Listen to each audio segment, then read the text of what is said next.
ಇವತ್ತು ಡಿಸೆಂಬರ್ 4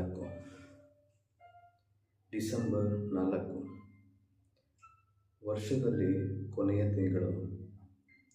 ತಿಂಗಳ 4 ದಿನಗಳು ಕಳೆದು ಹೋಯಿತು.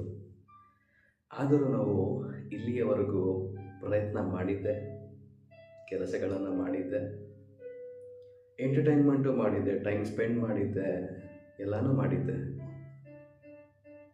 ಆದರೆ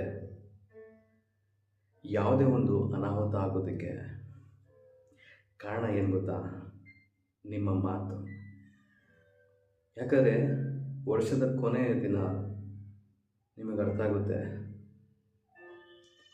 ನಿನ್ನೆ ಇದ್ದಾಗೆ ಇವತ್ತು ಹಂಗೆ ಇದೆಯಲ್ಲ.